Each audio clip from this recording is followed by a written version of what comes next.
for how positive, bold statement to make.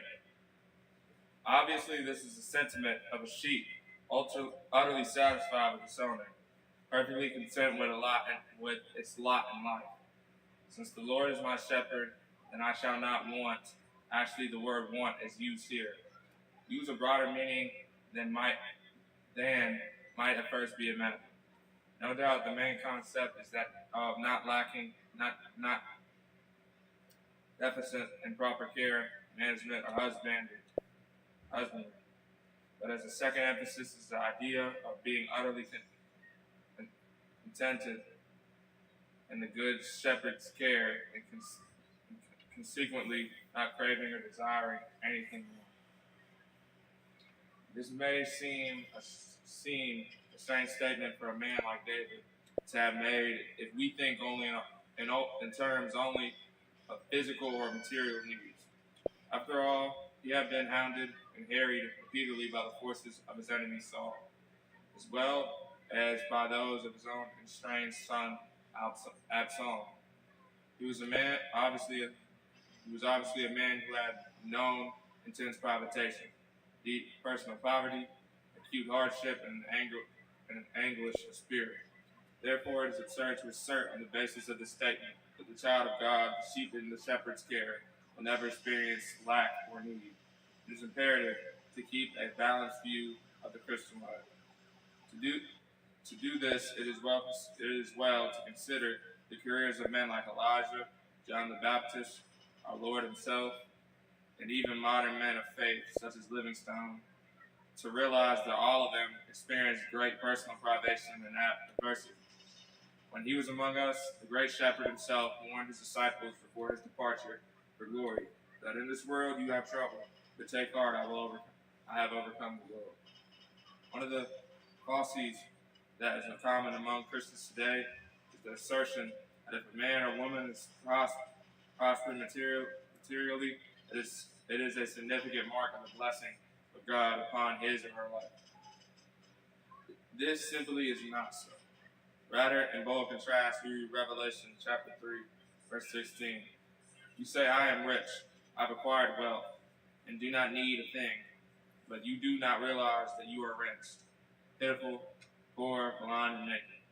Or in an equally pointed way, Jesus made clear to the rich young ruler who wished to become his follower. One thing you lack, go sell everything you have and give to the poor, and come follow me. Mark chapter 10, verse 20.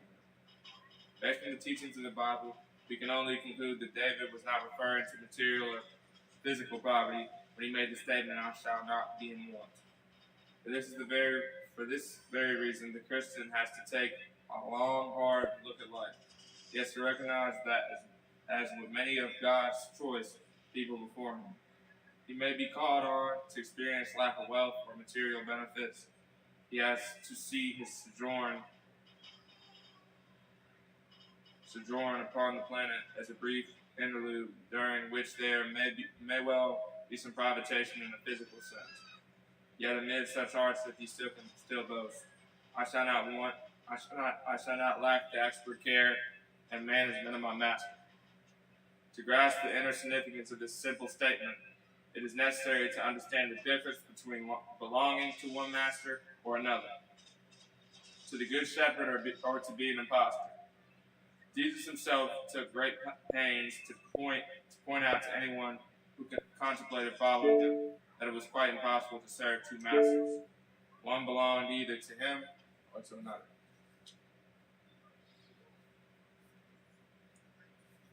When it is all said and done, the welfare of any flock is entirely dependent upon the management afforded by their owner. Every year, these poor creatures were forced to go away to bare brown fields and impoverished pastures. Every winter, there was a shortage of nourishing hay and wholesome grain to feed the hungry ewes. Shelter to safeguard and protect the suffering sheep from storms and blizzards was scanty and inadequate. In my mind's eye, I can still see them standing at the fence, huddled sadly in little knots, staring wistfully through the wires at the rich pastures on the other side. To all their distress, the heartless, selfish owner seemed utterly casualous and indifferent. It is indeed a delight to visit some of these humble homes where men and women are rich in spirit, generous in heart, and large in soul.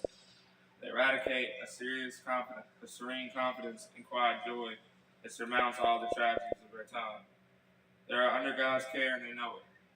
They have entrusted themselves to Christ's control and found contentment. Contentment should be the hallmark of the man or woman who has put his or her affairs in the hands of God. This especially applies in our affluent age. The outstanding paradox is the intense fever of discontent among people who are ever speaking of security. By contrast, the simple Christian, the humble person, the shepherd sheep, stand up proudly and boast. The Lord is my shepherd, I shall not be in want. I am completely satisfied with his management of my life. Why? Because he is the sheepman to whom no trouble is great as he cares for his flock. He is the rancher who is outstanding because of his fondness for sheep. He loves them for their own sake as well as his personal pleasure in them. He will, if not necessary, be on the job 24 hours a day to see that they are properly provided for each detail. Above all, he is very jealous of his name and high reputation as the Good Shepherd. He is the owner who delights in his flock. For him there is no greater reward, no deeper satisfaction than that of seeing his sheep contented, well fed, safe, and flourishing under his care. This is indeed his very life. He gives all he has to it. Literally lays himself out for those who are his. He will go to no end of trouble and labor to supply them with the finest grazing, the richest pasturage, ample winter feed, and clean water. He will spare himself no pains to provide shelter from storms, protection from ruthless enemies, and the diseases of parasites to which sheep are so suspected. No wonder Jesus said, I am the good shepherd. The good shepherd lays down his life for the sheep. Again and again, I've come that they may have life and have it to the full.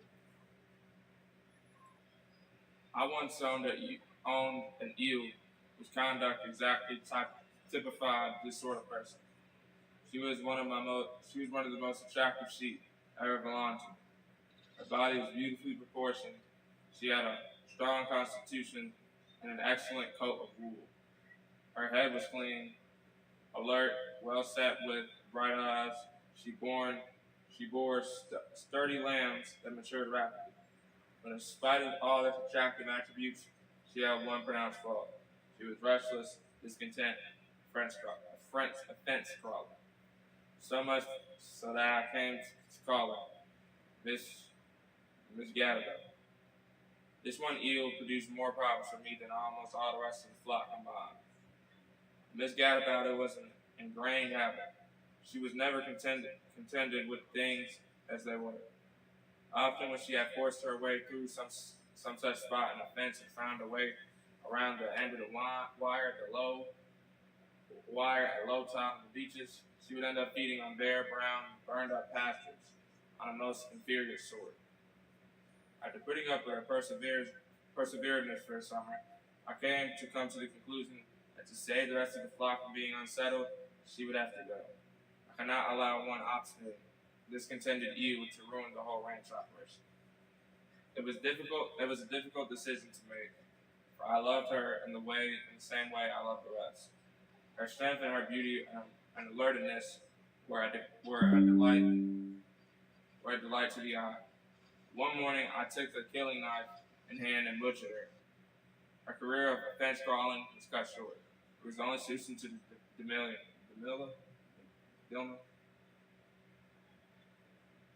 She was a sheep who, in spite of all that I had done to give her the very best care, still wanted something else. She was not like the one who said, "The Lord is my shepherd. The Lord is my shepherd. I shall not be in want." It is a solemn warning to the carnal Christian backslider, the half-Christian, the one who wants the best of both worlds. Sometimes in short order they can be cut down. Keep going. I bet it said it wrong.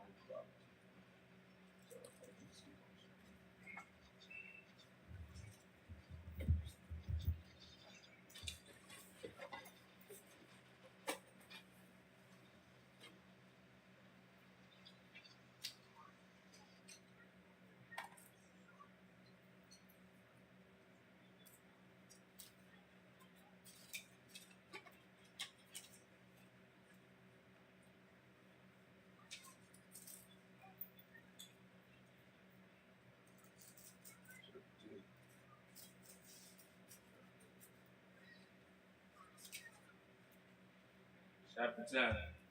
Israel, this is Joshua. Israel defeats the southern armies. Don Zeke, king of Jerusalem, heard that Joshua had been captured and completely destroyed Ai and killed his king. Just as he had destroyed the town of Jericho and killed his king, he also learned that the Gibeonites had made peace with Israel and were now their allies. He and his people became very afraid when they heard all this because Gibeon was a large town, as large as the royal cities and larger than they are. And the Gibeonite men were strong warriors. So King Adon Zedek of Jerusalem sent messengers to several other kings, Oham of Hebron, Param of Jarmuth, Japi of Lahish, and Debir of Elgon. Come and help me destroy Jebin, he urged them, for they have made peace with Joshua and the people of Israel. These 5 Amorite kings combined their armies for a united attack. They moved all of their troops into a place and attacked Gibeon. The men of Gibeon quickly sent messengers to Joshua at his camp in Gilgal. Don't abandon your service now, they pleaded. Come at once, save us, help us. For other Amorite kings who live in the hill country have joined forces to attack us. So Joshua and his entire army, including his best warriors, left Gilgal and set out for Gibeon. Do not be afraid of them, the Lord said to Joshua, for I have given you victory over them. Not a single one of them will be able to stand up to you. Joshua traveled all night from Gilgal and took the Amorite armies by surprise. The Lord threw them in a panic, and then the Israelites slaughtered great numbers of them at Gibeon. Then the Israelites chased the enemy along the road to Beth Horon, killing them all along the way to Azekah, Megdal. As the Amorites retreated down from the road from Beth Horon, the Lord destroyed them with a terrible hailstorm from heaven that continued until they reached Ashkai. The hail killed more of the enemy than the Israelites killed with the sword. On the day the Lord gave the Israelites victory over the Amorites, Joshua prayed to the Lord in front of all people of Israel. He said, let the sun stand still over Gibeon, and the moon over the valley of Eljon. So the sun stood still, and the moon had stayed in its place until the nation of Israel had defeated its enemies. Is this event not recorded in the book of Joshua? The sun stayed in the middle of the sky, and it did not set as on a normal day. There has not been a day like this one before or ever since when the Lord answered such a prayer. Surely the Lord fought for Israel that day, and Joshua and the Israelite army returned to their camp at Gilgal. Joshua kills the 5 southern kings. During the battle, the 5 kings escaped and hid in the cave in Megdal. When Joshua heard that they had been found, he issued this command: cover the opening of the cave with large rocks and place guards at the entrance to keep the kings inside. The rest of you continue chasing the enemy and cut them down from the rear. Do not give them a chance to get back to their towns, for the Lord your God has given you victory over them. So Joshua and the Israelite army continued the slaughter and crushed the enemy. They totally wiped out the 5 armies, except for a tiny remnant that managed to reach their fortified towns. And the Israelites returned safely to Joshua in the camp in Megdal. After that, no one dared to speak even a word against Israel. Then Joshua said, remove the rocks covering the opening of the cave and bring out the 5 kings to me. So they brought the 5 kings out of the cave, the kings of Jerusalem, Hebron, Jarmuth, Lahish, and Eglon. When they brought them out, Joshua told the commanders of his army, come and put your feet on the king's necks. So they did as they were told. 25. Don't ever be afraid or discouraged. Joshua told his men, be strong and courageous, for the Lord is going to do all of your enemies. For the Lord is going to do this to all of your enemies. Then Joshua killed each of the 5 kings and impaled them on 5 sharp poles, where they hung until evening. As the sun was going down, Joshua gave instructions for the bodies of the kings to be taken down from the poles and thrown into the cave where they had been hiding. Then they covered the opening of the cave with the pile of rocks, which remains to this very day. Israel destroys the southern towns.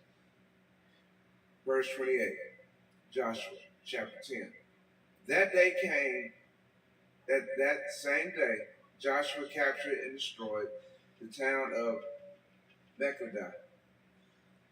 He killed everyone in it, including the king, leaving no survivors. He destroyed them all, and he killed the king of Makkedah as he had killed the king of Jericho. Then Joshua and the Israelites went to Leba and attacked it. There too, the Lord gave them the town and its king, and he unalived everyone in it, leaving no survivors. Then Joshua unalived the king of Lebanon as he had unalived the king of Jericho. From Lebanon, Joshua and the Israelites went on to Lachish and attacked it. Here again, the Lord gave him Lachish. Joshua took it on the second day and unalived everyone in it, just as he had done in Lebanon. During the attack on Lachish, King Horam of Gezer arrived with his army to help defend the town. But Joshua's men unalived him and his army, leaving no survivors. 34. Okay. And Joshua and the Israelite army went on to Eglon and attacked it. They captured it that day and unalived everyone in it. He completely destroyed everyone, just as he had done at Lot. Say unalived. Lachish. Eglon, Joshua, and the Israelite army. From Eglon, Joshua, and the Israelite army went up to Hebron and attacked it. They captured the town and killed everyone in it. Unalived everyone in it, including his king, leaving no survivors. They did the same thing to all the surrounding villages, as he just had done, just as he had done at Eglon. He completely destroyed the entire population. And Joshua and the Israelites turned back and attacked Debir. He captured the town, its king, and all the surrounding villages. He completely destroyed everyone in it, leaving no survivors. He did it to Debir and his king, just what he had done to Hebron and Libnah and his king. So Joshua conquered the whole region, the kings and the people of the hill country, the Negev, the western foothills, and the mountain slopes. He completely destroyed everyone in the land, leaving no survivors, just as the Lord, the God of Israel, commanded. Joshua slaughtered them from Ashburna, Mernea, to Gaza, and from the region around the town of Goshen up to Gibeon. Joshua conquered all these kings and their land in a single campaign, for the Lord, the God of Israel, was fighting for his people.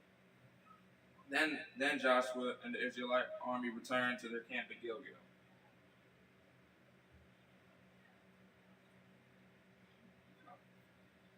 Chapter 11. The Israelites defeat the northern armies. When King Jabin of Hazor heard about what had happened, he sent messages to the following kings: King Joab of Madon, the king of Shimron, the king of Ashkop, and all the kings of the northern hill country, the kings in the Jordan Valley, south of Galilee, the kings in the Galilean foothills, the kings of the Napath Dor on the west, the kings of Canaan, both east and west, the king of the Amorites, the king of the Hittites, and the Jebusites in the hill country, and the Hivites in the towns of the slopes on Mount Hermon, in the land of Mespah. All these kings came out to fight.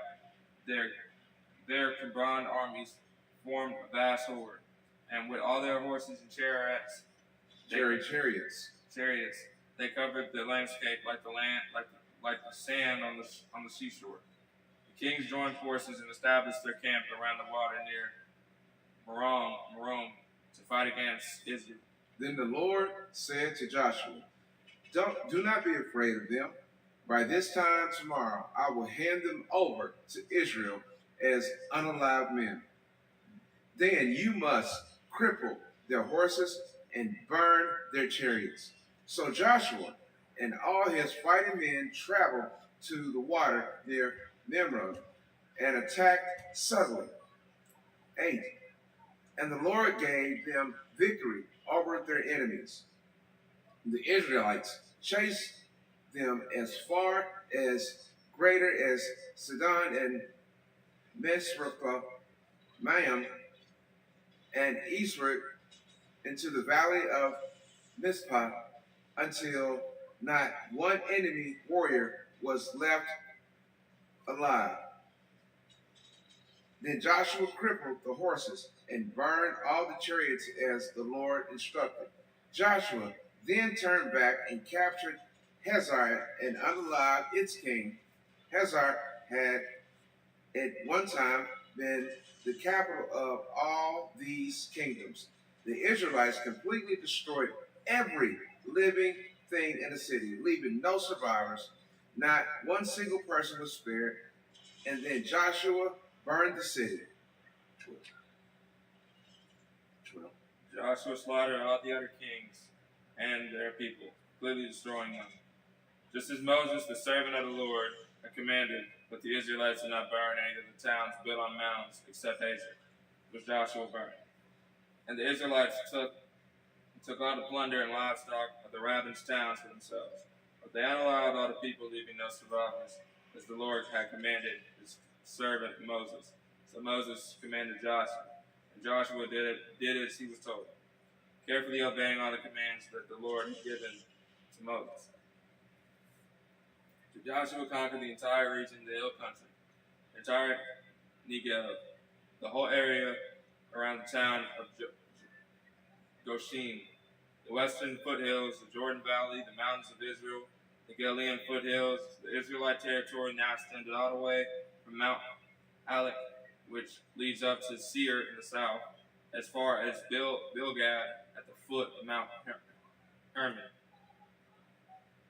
in the valley of Lebanon. Joshua unalived all the kings of those territories, waging for war for a long time to accomplish this. No one in this region made peace with the Israelites except for the Hivites and Gibeon. All the others were defeated, for the Lord hardened their hearts and caused them to fight the Israelites. So they were completely destroyed without mercy, as the Lord had commanded Moses. During this period, Joshua destroyed all the descendants of Achan, which lived in the hill country of Hebron, Beer, and Anab, and the entire hill country of Judah and Israel. He unalived them all and completely destroyed their towns. None of the descendants of Anak were left in the land of Israel. There were still some remaining in Gaza, Gath, and Ashdod. So Joshua took control of the entire land, just as the people that the Lord had instructed Moses. He gave it to the people of Israel as their special possessions, dividing the land among the tribes. So the land had finally rested from war.